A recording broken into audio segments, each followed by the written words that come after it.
Ito ay isang Korean horror movie tungkol sa pamilya, kabaliwan, at isang bahay na may madilim na lihim. Magsisimula ang lahat sa isang mabigat na madaling araw. Nagkaroon ng pagtatalo ang mag-asawang sina Woo-seok at Ji-yeon. Pareho silang pagod. Si Ji-yeon ay matagal nang may depresyon, habang si Woo-seok ay nahihirapang makahanap ng matinong trabaho. Dahil gipit na sila sa pera, iminungkahi ni Woo-seok na lumipat ng mas murang bahay sa probinsya. Pero tutol si Ji-yeon. Panibagong adjustment na naman, pagod na siya. Pagod na siya sa paulit-ulit na pagsisimula. Pero dahil wala silang mapuntahan, napilitan siyang pumayag. Dahil sa pinagdaraanan niyang depresyon, may mga hindi magagandang bagay na naiisip si Ji-yeon at madalas siyang binabangungot.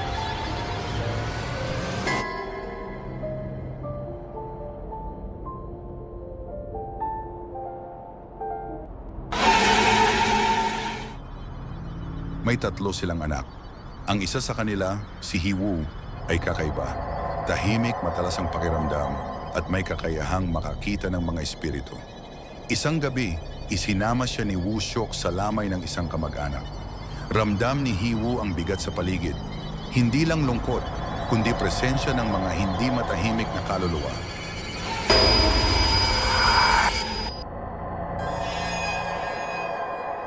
Pag-alis nila, nilapitan si Hee-woo ng isang misteryosong lalaki.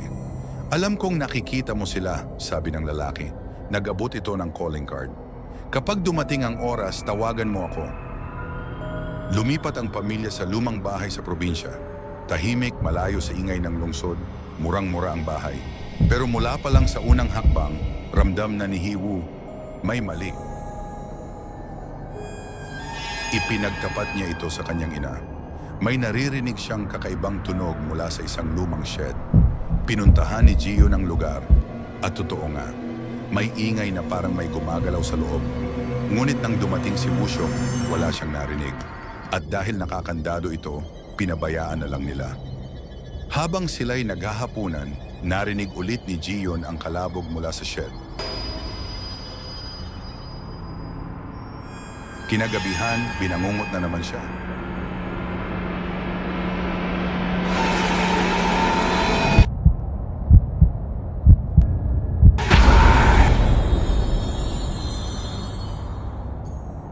Si Hee-woo naman, nakita ang 2 batang nakatayo sa dilim, nakatingin sa kanya.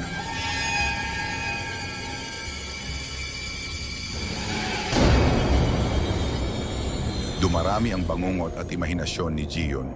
Pakiramdam niya ay unti-unti siyang nauubos. Sa kanyang pag-iisa, sumasagi sa isip niya ang matinding takot. Simula nang dumating si Hee-woo, nagsimula ang lahat ng ito.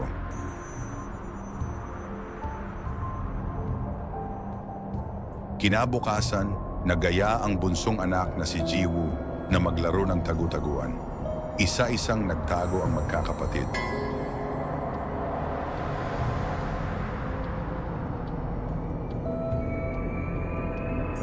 Habang hinahanap sila ni Ji-yeon, narinig niya ang tunog ng washing machine.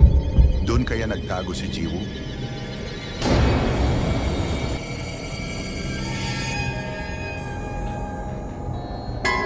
Nang masigurong ligtas ang mga bata, may narinig na naman siyang kalabog mula sa shed. Sa inis, pinilit niyang buksan ito. Pero isang babaeng nakapulang damit ang biglang lumitaw. Nagpakilalang kapitbahay at dating kaibigan ng mga unang nanirahan doon. Hindi pantay ang bahay, Anito. Kaya kung malakas ang hangin, may tunog talaga. Isang sigaw ang umalingaw-ngaw. Si Hee-woo. Agad siyang isinugod ni Ji-yeon sa ospital. Pero si Woo-seok ay abala sa paghahanap ng trabaho at hindi agad nasagot ang tawag. Isa na namang mainit na pagtatalo ang sumunod. Habang pauwi si Ji-yeon, nabangga niya ang babaeng nakapulang damit. Nag-alala siya pero sumabay ito sa kotse. Habang nasa loob, biglang nag-iba ang kilos ng babae. Kumuha ito ng sigarilyo at sinindihan sa loob ng kotse. Sa takot at inis, napasigaw si Ji-yeon.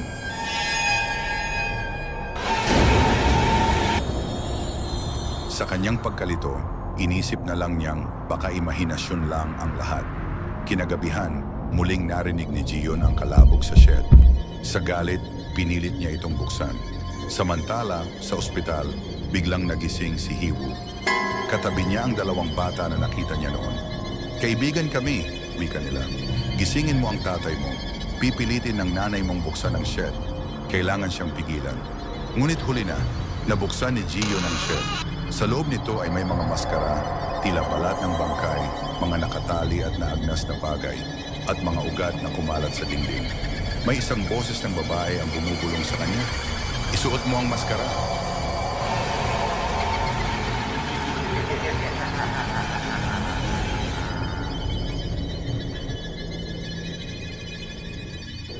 Pag-uwi ni Wushyok at Hiwu, hindi na nila makilala si Jiyon. Masayahin, masigla, pero parang ibang tao. Ang dati niyang malamig na kilos ay napalitan ng sobrang pagiging maasikaso at sa pagkain, tila may hayok sa kakaibang pagkain nito. Sa gabing iyon, narinig ni Wushyok ang ingay mula sa shed. Nang kanyang silipin, nakita niya si Jiyon. Kausap ang isang bungo.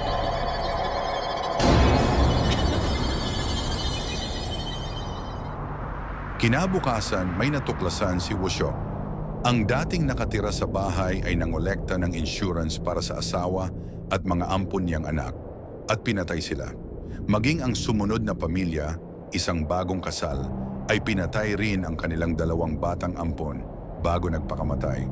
Gusto sanang umalis ni Wushyok pero wala na silang pera. Sa hapunan, dumating si Jiyon bit-bit ang mga sariwang pagkain at insurance policies. Nagbabala ang mga kaibigan ni Hiwu. Kapareho ito ng ginawa ng babaeng pumatay sa pamilya niya. Tahimik si Hiwu, takot na takot, pero pilit niyang kinain ang kakaibang pagkain upang hindi magalit ang kanyang ina. Pagkatapos ng hapunan, nakita ni Wushyok ang mga insurance papers at nagsimula na naman ang alitan.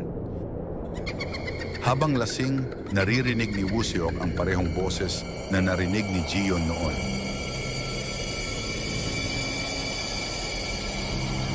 Naisip ni Hiwu ang calling card na ibinigay sa kanya sa lamay.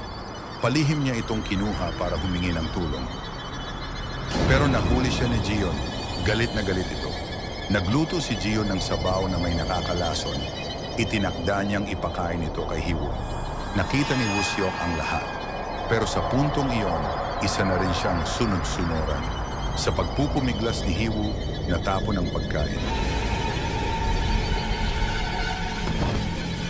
Nakatakas siya at nagtago sa shed habang humihingi ng tulong sa kanyang tito. Ngunit nahuli siya ng kanyang mga magulang. Hawak siya ni Wushyok sa leeg.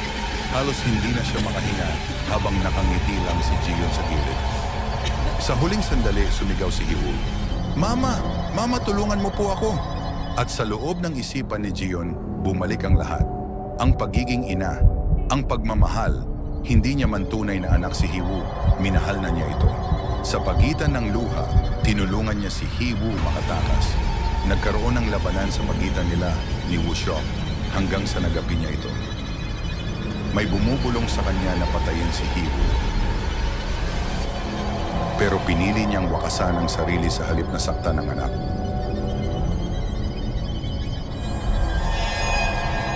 Dumating ang tito ni Hiwu. Lumabas si Hiwu sa shed, tulala at nanginginig. Niyakap siya ng tito niya ng mahigpit. Ito ang Contorted, isang kwento ng pamilyang winasak ng isang bahay na buhay, at may kagustuhang ulitin ng trahedya paulit-ulit.